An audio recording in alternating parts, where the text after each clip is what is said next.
This is the War Brief Daily for April 21st, covering the Iran and wider Middle East theater. 5 major developments tonight.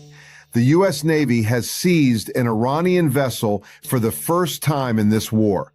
Iran fired on a transiting ship and reversed course on reopening the Strait of Hormuz. The 14-day ceasefire expires Wednesday with diplomacy in serious doubt. U.S. intelligence says Iran still holds roughly 70% of its pre-war missile stockpile, and IED casualties in southern Lebanon are putting the Israel-Hezbollah ceasefire under stress. Here is the full picture. First, the Strait of Hormuz.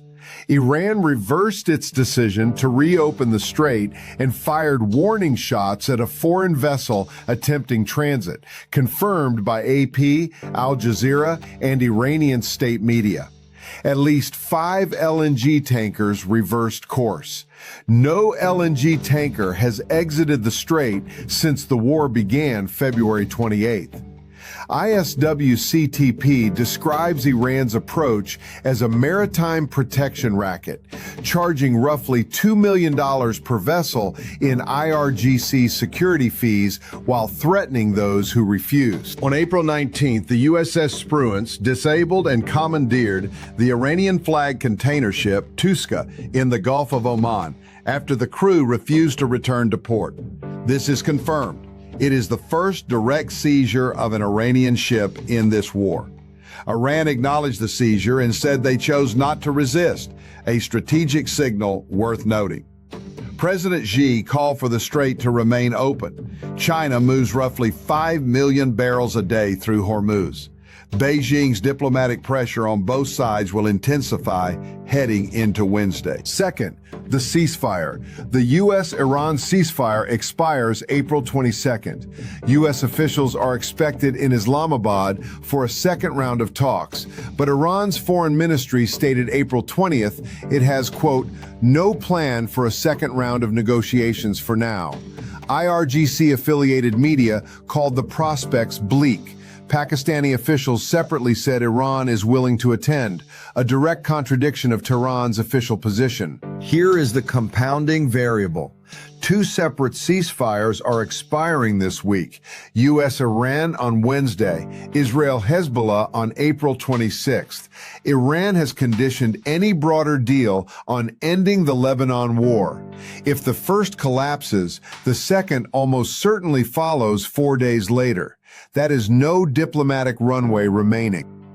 Third, Iran's residual strike capacity.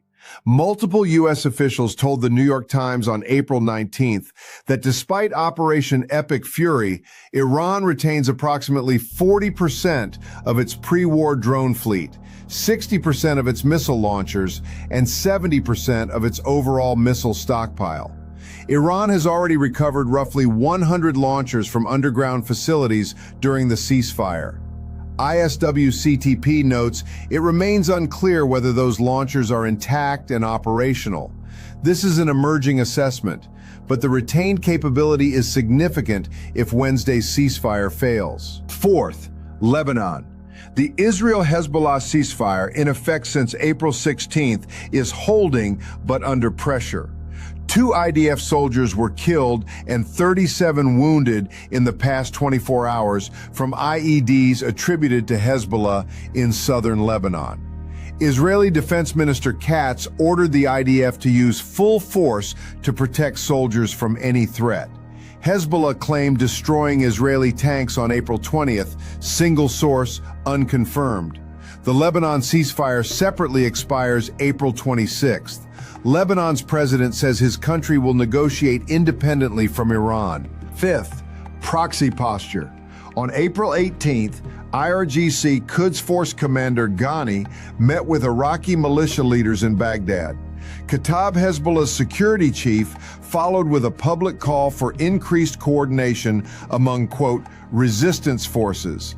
Language ISWCTP reads as preparation for renewed multi-front conflict. Iran's forensic medicine organization confirmed the war's death toll has reached at least 3,375 people. What to watch next? The April 22nd deadline is the decisive variable. Monitor whether Iran sends any delegation to Islamabad. Track IRGC naval movements in the Strait over the next 48 hours. Watch whether recovered missile launchers show signs of operational deployment. And follow China's diplomatic escalation as both ceasefire clocks wind down simultaneously. That is your War Brief Daily for April 21st.